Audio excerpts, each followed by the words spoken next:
Tonight we will wander slowly across the heavens, calling on each of the 88 official constellations one by one, pausing long enough with every pattern of stars to whisper its brightest jewels, its ancient stories, and the quiet facts that link those stories to the night sky. You can still see if you step outside on a clear evening. We will move in gentle alphabetical order, so you never have to strain to remember where we left off. Starting first with Andromeda, a graceful V-shaped chain whose prime attraction is the Andromeda Galaxy, a hazy oval 2 million light-years away that you can glimpse with the naked eye from dark country roads.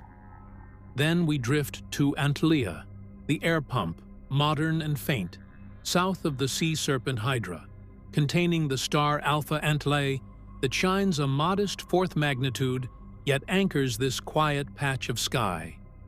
Apus follows, the bird of paradise, perched near the south celestial pole, its 2 modest stars, Alpha and Beta Apodus, marking tail feathers imagined by Dutch navigators charting unfamiliar southern skies in the 16th century. Aquarius comes next, the water-bearer, pouring his invisible jar into the celestial sea, where the globular cluster Messier 2 glitters like a loose wad of diamonds. Then Aquila the eagle spreads wide wings along the Milky Way, with Altair blazing white only 16 light-years from Earth, forming the summer triangle with Deneb in Cygnus and Vega in Lyra. Ara, the altar, is a crooked rectangle tucked beneath Scorpius, its orange beacon Beta Arae hinting at sacrificial fires told by Greek poets, while Ares, the ram, trots along the ecliptic carrying Sheraton and Hamal, the latter a golden sun once used to mark the zero of celestial longitude before Earth's wobble nudged the vernal equinox eastward. Auriga, the charioteer, holds brilliant Capella, a yellow-white quadruple system just 42 light-years away that flashes with cold fire on winter nights. Next comes Boötes, the herdsman, a kite-shaped giant trailing the Great Bear, home to Arcturus, an orange elder that rose first above Chicago to light the 1933 World's Fair, when astronomers wired its light to photoelectric cells. Thallium, the engraving chisel, is a tiny southern patch seldom noticed, yet hiding the variable quasar HE 0450-2958 in deep images. Camelopardalis, the giraffe, sprawls in faint splendor near Polaris, while Cancer, the crab, shelters the beehive cluster, a swarm of newborn suns 39 parsecs away. Canes venatici, the hunting dogs, circle Ursa Major with Cor Caroli twinkling bluish-white, and Canis Major, the greater dog, proudly bears Sirius, the brightest star in the night, whose flickering color near the horizon once spurred folklore about a rainbow diamond. We slip next to Canis Minor, the lesser dog, with pale Procyon rising in early winter evenings, followed by Capricornus, the sea goat, whose faint V dominates late summer southern skies. Carina, the keel of the ancient ship Argo, contains Canopus, a brilliant yellow giant used by spacecraft to refine attitude control, and adjacent is Cassiopeia, the queen, her W shape circling Polaris opposite the Big Dipper. Centaurus arrives in grand style bearing Rigil Kentaurus, better known as Alpha Centauri, the nearest stellar system, glowing bright in southern latitudes beside the blue planetary nebula and the orange jewel of Beta Centauri. Cepheus, the king, wears a house-shaped crown enclosing the red supergiant Garnet Star, and Cetus, the whale, swims nearby with Mira, a celebrated pulsating variable that swells and dims over 11 months like a cosmic heartbeat first recorded in 1638. Chamaeleon crouches beside the south celestial pole, its dusty molecular clouds birthing baby stars invisible to the naked eye, while Circinus, the compass, hides a Seyfert galaxy blazing at its core. Columba, the dove, flutters south of Canis Major, carrying the third magnitude star Fact like a silvery eye, and Coma Berenice's hair, sparkles with the vast Coma cluster of galaxies, pinpricks of ancient light strewn across telescopic fields like scattered confetti. Corona Australis, the southern crown, forms a delicate arc of stars cradling a dark nebula shaped like a horse's head, whereas Corona Borealis, the northern crown, presents a perfect semicircle crowned by Gemma, a blue-white jewel. Corvus, the crow, caws as a simple four-star quadrilateral next to Virgo's wheat shaft, and Crater, the cup, nests below Hydra, with faint delta and gamma craterus marking its rim. Crux, the southern cross, anchors southern navigation with Alpha and Beta Crucis, its dark coal sack nebula yawning nearby. Cygnus, the swan, glides down the Milky Way with Deneb at its tail and Albereaux glowing gold and sapphire at its beak, a favorite double star for small telescopes. Delphinus, the dolphin, leaps in late summer skies beside Aquilius, the little horse, both tiny figures with charming stories from Greek lore. Dorado, the swordfish, circles the large Magellanic Cloud, where the Tarantula Nebula writhes in star-forming fury. Draco, the dragon, coils around Ursa Minor with Thuban, once the pole star when Egyptians built the earliest pyramids. Aquilius, though diminutive, contains the binary star system Gamma Equilae, while Eridanus, the river, winds from Cursa near Orion's foot all the way to Achernar, a hot blue star spinning so fast it bulges at the equator like a celestial pumpkin. Fornax, the furnace, houses the Fornax cluster of galaxies, and Gemini, the twins, hold Pollux, a cool orange giant, and Castor, a six-star system that gleams icy white. Grus, the crane, stretches long neck and wings in southern skies, with Alnair shining first among its feathers. Hercules, the strongman, hoists the superb globular cluster Messier 13, a fuzzy snowball of hundreds of thousands of suns. Horologium, the clock, ticks faintly beside Eridanus, while Hydra, the water serpent, slithers across the largest span of any constellation, bearing Alphard, an orange beacon whose name means the solitary one. Hydrus, the lesser water snake, coils near the Magellanic Clouds, and Indus, the Indian, stands quietly between Grus and Pavo. Lacerta, the lizard, wriggles in the Milky Way with a row of stars no brighter than fourth magnitude, followed by Leo, the lion, whose sickle asterism curls around regal Regulus, and Leo Minor, the little lion, which shelters faint galaxies for patient observers. Lepus, the hare, crouches at Orion's feet, its brightest star Arneb glowing pale yellow, while Libra, the scales, balances Zuben-el-Ganubi and Zuben-esh-Shamali along the ecliptic. Lupus, the wolf, prowls next to Centaurus, containing Alpha Lupi, a blue-white variable star, and Lynx, a zigzag of dim points that 18th-century astronomer Johannes Hevelius said required the eyes of a lynx to see. Lyra, the lyre, completes our first stretch with dazzling Vega and the parallelogram of its harp, inside which nestles the Ring Nebula, a smoke ring blown by a dying star. Mensa, the Table Mountain, comes first in our next gentle sweep, a modest patch of southern sky named for the real Table Mountain overlooking Cape Town. Its main star, Alpha Mensae, only fifth magnitude yet notable, because it hosts a sun-like exoplanet whose leisurely orbit whispers of distant temperate seas. Microscopium, the microscope, follows just east of the Archer, created by the French astronomer Nicolas Louis de Lacaille during his feverish cataloging spree at the Cape of Good Hope in the 1750s. Its brightest light, gamma microscopiae, is a yellow giant drifting through the galaxy on a path that will bring it within 6 light-years of Earth in 32,000 years, closer than any star visible to the naked eye today.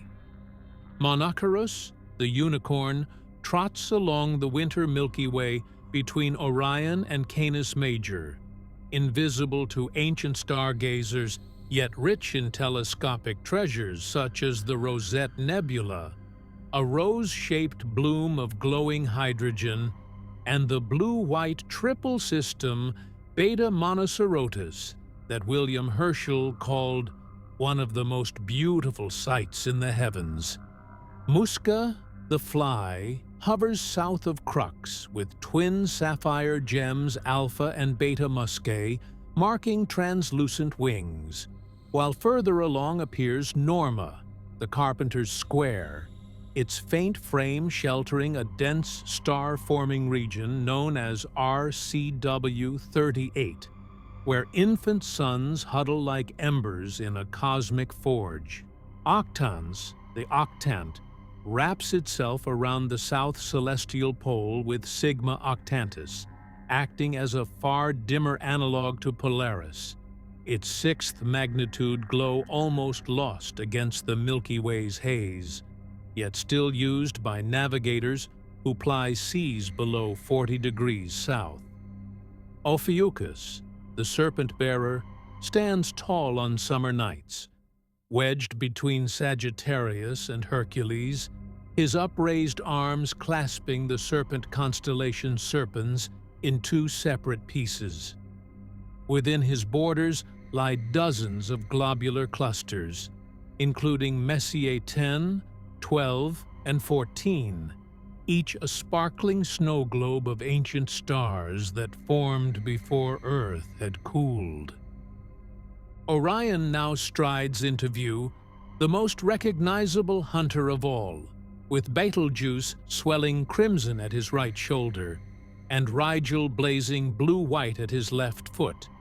The belt stars Alnitak, Alnilam, and Mintaka aligned like jewels on a scabbard, and beneath them the Orion Nebula, glowing as a pink smear where new suns are being born behind curtains of dust.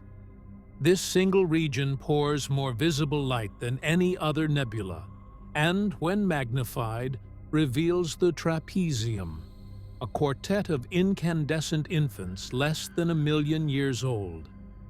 Pavo, the peacock, unfurls turquoise feathers in the southern hemisphere, its brightest plume, Alpha Pavonis, sparkling at 2nd magnitude, and serving as a waypoint for sky travelers seeking the globular cluster NGC 6752, itself one of the closest such swarms to Earth.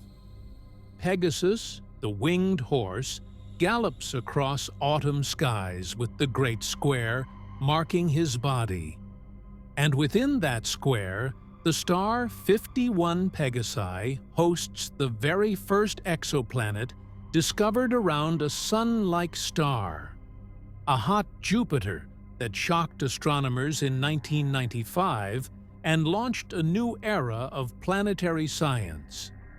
Perseus, the hero, stretches from his bride Andromeda toward Auriga, flashing the eclipsing binary Algol, whose ancient name means the demon's head, because every 2 days and 20 hours, its companion star dims the primary and the entire constellation seems to wink. Phoenix rises next, a constellation forged by Dutch navigators to honor the mythical firebird. Its alpha star Ankhaya pulsing orange at magnitude 2 and marking the celestial equator's southern bank.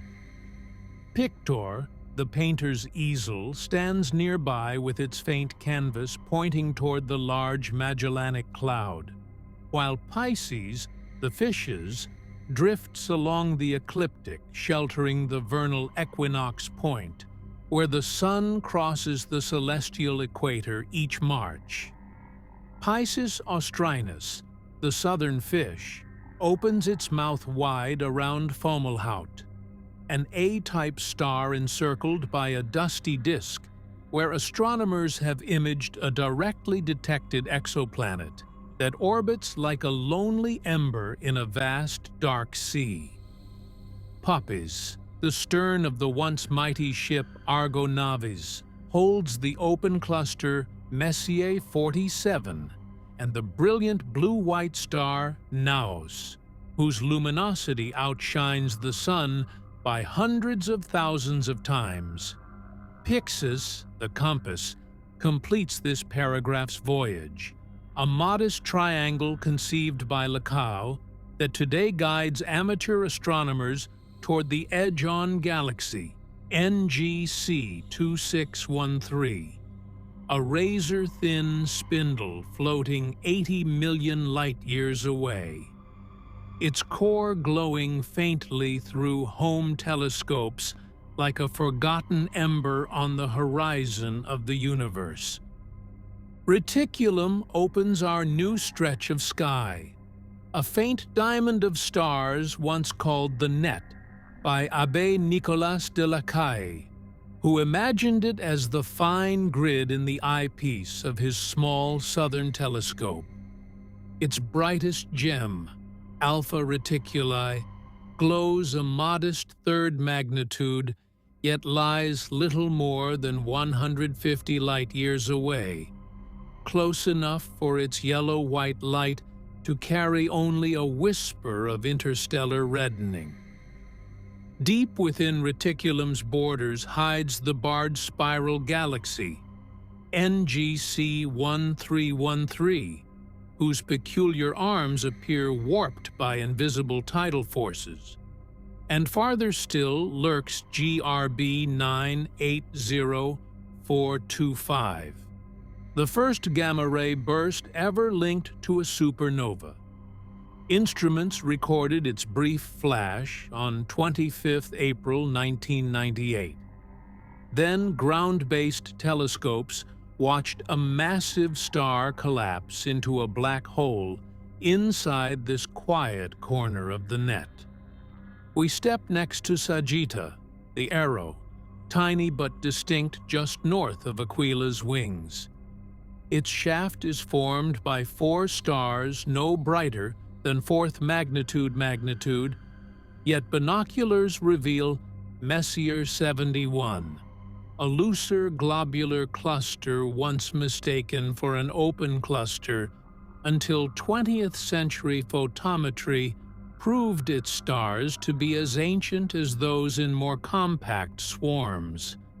The lore of Sagitta claims it is the dart Hercules used to slay the eagle that gnawed Prometheus's liver, though other myths say it is simply an arrow of Eros that missed its mark and drifted forever among the Milky Way's ripples. Sagittarius then unfurls a magnificent tapestry shaped like a teapot pouring the Milky Way's cream. Its spout, marked by Gamma and Delta Sagittarii, seems to steam as the bright star clouds of the galactic center rise on warm July nights. Within the Archer's bow lie astronomical treasures enough to fill entire catalogs.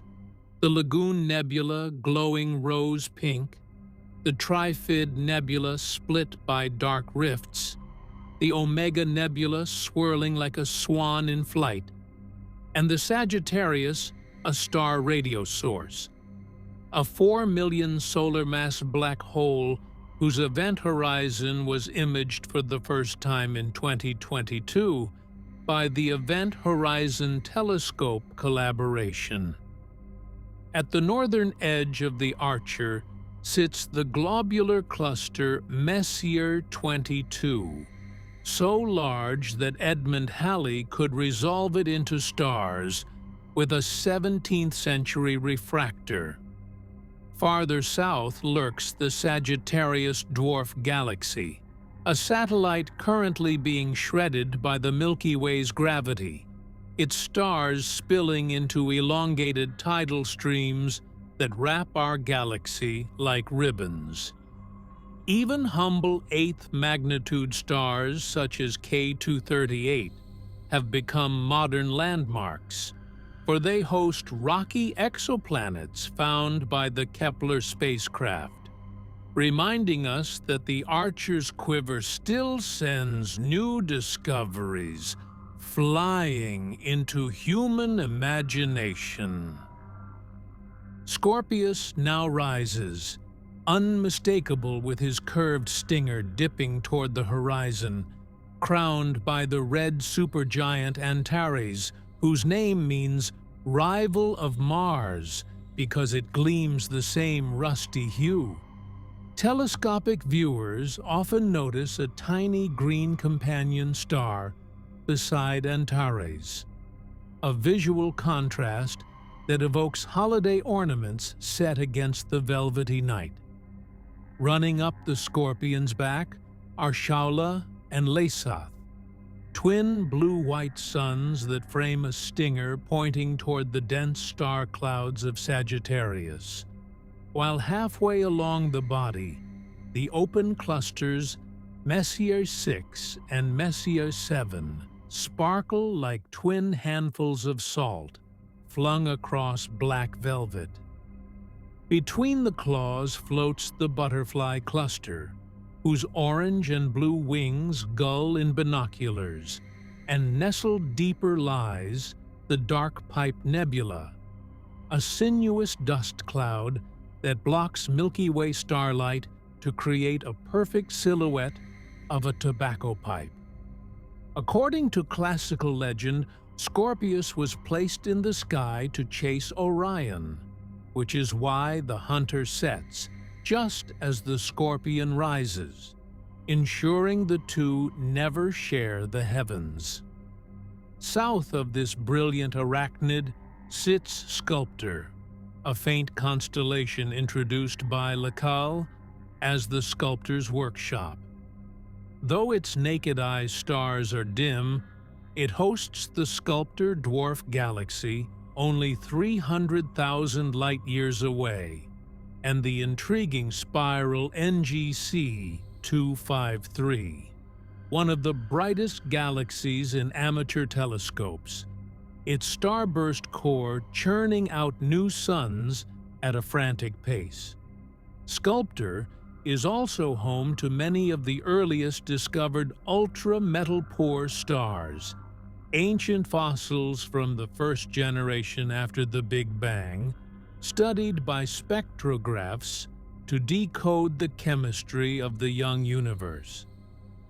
Westward we find Scutum, the shield of Sobieski, commemorating the victory of the Polish king over the Turks at Vienna in 1683.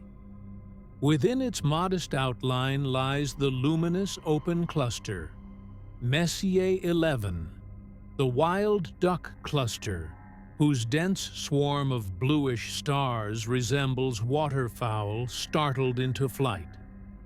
Scutum's Milky Way segment is among the brightest, peppered with dark nebulae nicknamed the funnel and the fish on the platter.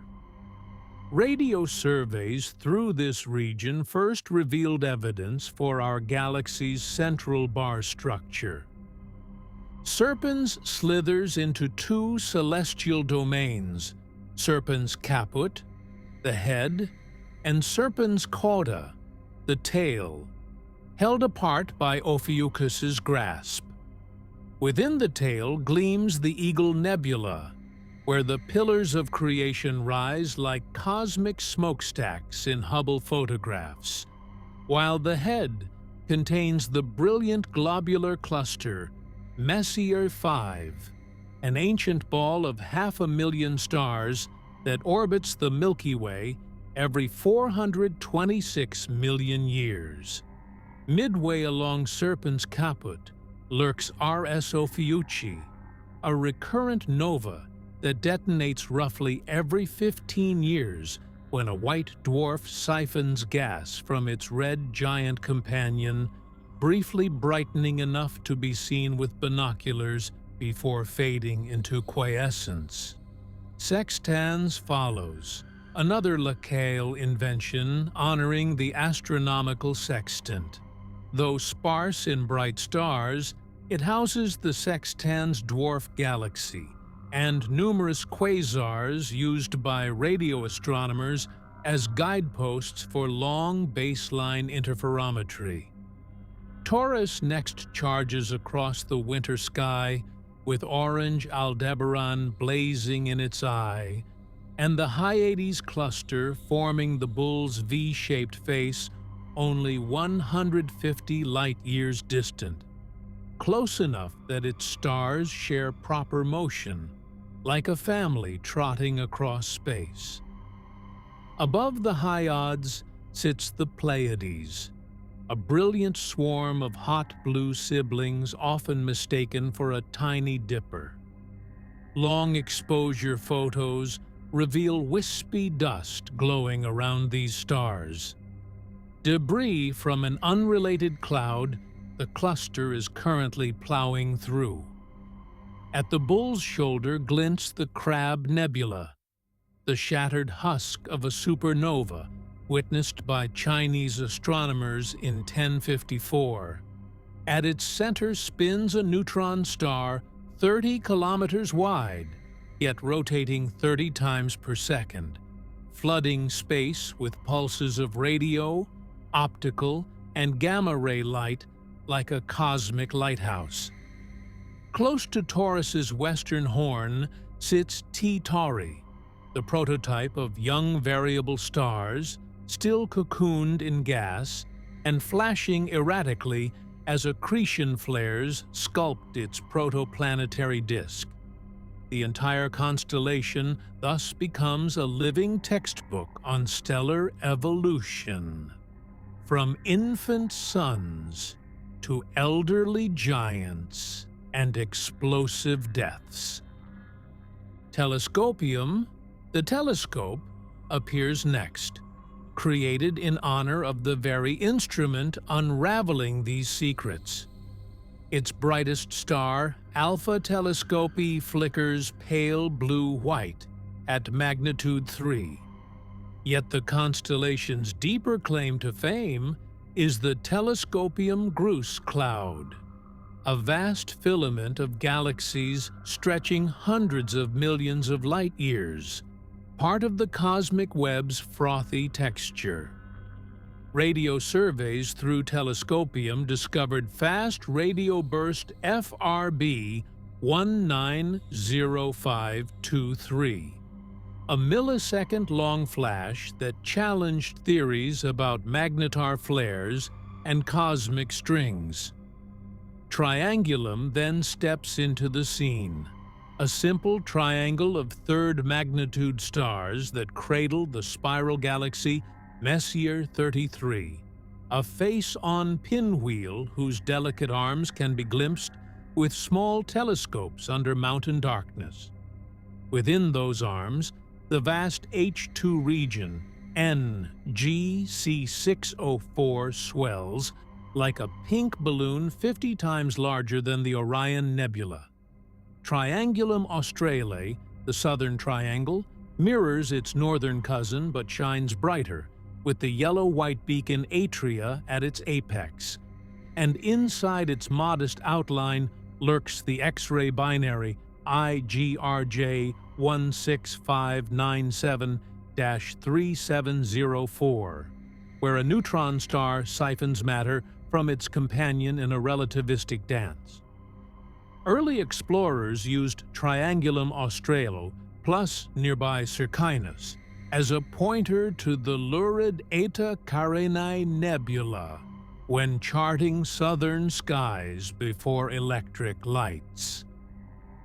Tucana flutters southward as the toucan, housing the bright globular cluster 47 Tucani, second only to Omega Centauri in splendor, and wrapping wings around the small Magellanic Cloud, whose own swarm of X-ray binaries has made it a laboratory for high-energy astrophysics. Hubble imagery of 47 Tuc's core shows stars packed so densely they would appear 60 times closer together than the nearest stars around our Sun.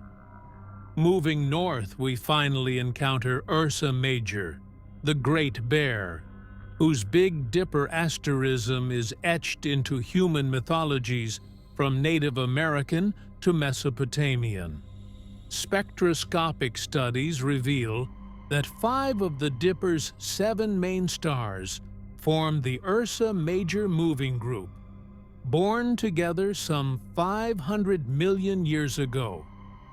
Alkaid, at the Dipper's tip, is the hottest of the 7, pouring out ultraviolet light, while Mizar and Alcor form a naked-eye double used as an ancient test of eyesight, and through telescopes reveal themselves as multiple stars bound in a gravitational minuet. The bowl of the Dipper hosts Messier 81 and 82, companion galaxies locked in tidal embrace. With M82's central starburst region shooting smoke-like filaments of hydrogen into intergalactic space. Ursa Minor, the Little Bear, carries Polaris at the end of its tail, a yellow supergiant only recently recognized as a triple system whose main component pulses in brightness every 4 days. Amateur observers note Polaris has brightened markedly since measurements in the 19th century. The Little Dipper's fainter stars curve around an area of the sky so empty of Milky Way glow that Persian stargazers once called it the celestial desolation. Just below lies Vela, the sail, another remnant of the great ship Argo. Within Vela's bounds hides the Vela supernova remnant, filaments of pastel green and red gas expanding from a star that detonated about 11,000 years ago, leaving behind the Vela pulsar, a neutron star spinning 11 times per second, discovered in 1968 when its lighthouse-like beams swept across radio receivers. Gamma Velorum, the brightest Wolf-Rayet star in the sky, resides here, shedding mass in a fierce stellar wind that seeds the surrounding nebula with heavy elements. The Gum Nebula, a giant bubble over 1,000 light-years across, spans Vela and Puppis, perhaps the combined footprint of multiple ancient supernovae, and through it scoots the runaway star Zeta Puppis at 45 kilometers per second. Virgo now ascends, the maiden of spring, holding in her hand the star Spica, a brilliant blue-white binary whose components orbit so close they distort each other into egg shapes under tidal forces. North of Spica sprawls the Virgo galaxy cluster, a massive congregation anchoring the local supercluster and containing thousands of galaxies. Elliptical M87, with its relativistic jet photographed by the Event Horizon Telescope, M49 brimming with X-ray binaries, and the slender Sombrero Galaxy perched along Virgo's edge. Between these islands of stars weave faint dwarf galaxies such as IC 3475, once mistaken for background noise until deep CCD imaging revealed its structure. Virgo also harbors dozens of gravitationally lensed quasars, including the Einstein Cross, where a single quasar appears 4 times around a foreground galaxy, like jewels on a celestial ring. Our journey concludes with Volans, the flying fish, a subtle southern pattern once subsumed in the larger constellation of the Great Ship, but later granted its own identity. Within its waters swims the galaxy cluster Abell 3656 and the bright blue variable star Gamma Volantis, a spectral gem that pulses gently over days. Although Volans offers few naked-eye landmarks, its telescopic fields remind observers that even the quietest corners of the night sky teem with distant suns and swirling galaxies.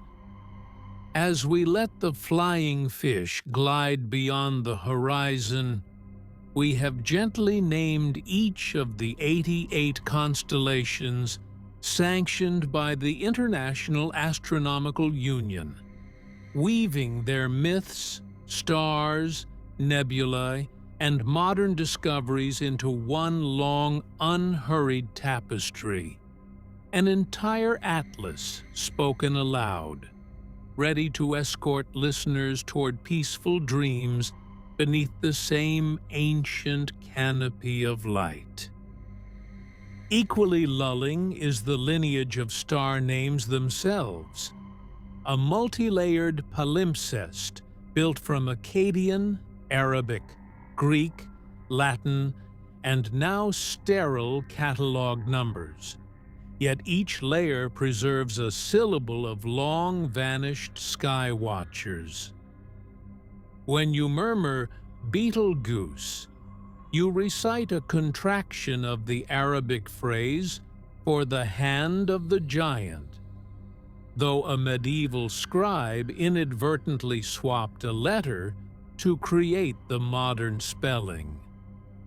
Rigel stems from the same language, meaning foot, anchoring Orion's stride in linguistic sandstone. Acrux, the southern pointer in crux, condenses Alpha Crucis, while Dubhe, atop the Great Bear, echoes the Arabic dub, or bear. Even bland catalog labels hold hidden music. HIP 11767 whispers its birth in the Hipparcos satellite's precise dance. HD 209458 signals its inclusion in Henry Draper's pioneering photographic survey, and PSRB 1919 plus 21 marks it as the very first pulsar, its numeric tail encoding galactic coordinates. Variable stars earn Roman letter prefixes, R Lyrae, T Tauri, crawling toward the end of the alphabet as discoveries pile up. And when those run out, astronomers begin adding double letters, eventually resorting to V, followed by a number that can climb into the hundreds, a quiet testament to how crowded any one constellation can be, with rhythmic, stellar hearts. Yet none of these designations fully displace the intimate act of pointing with a finger and recalling that Altair means the flying eagle, or that Fomalhaut is the mouth of the southern fish, phrases carried by caravans, sung by Greek poets, pondered by Polynesian navigators who read star swells as surely as we read printed words. The next time you stand beneath a cloudless vault, consider choosing one faint, nameless star and giving it a secret title of your own. No atlas will record it. Yet for you, it will carry that label through every season, a tiny anchor for memory. In doing so, you join the silent lineage of namers stretching back to shepherds on Mesopotamian plains, Chinese court astronomers charting imperial asterisms, and Aboriginal Australians tracing emu shapes, not from the Milky Way's bright patches, but from its dark dust lanes. That gesture reminds us that the sky, even partitioned by official boundaries and catalog codes, remains open to personal myth. Let these reflections drift alongside the 88 official figures we have paced through tonight, adding another soft layer of meaning to the silent lights overhead. Until your thoughts dim like a far globular cluster, easing into the horizon, and sleep finally draws its own gentle veil across the celestial archive.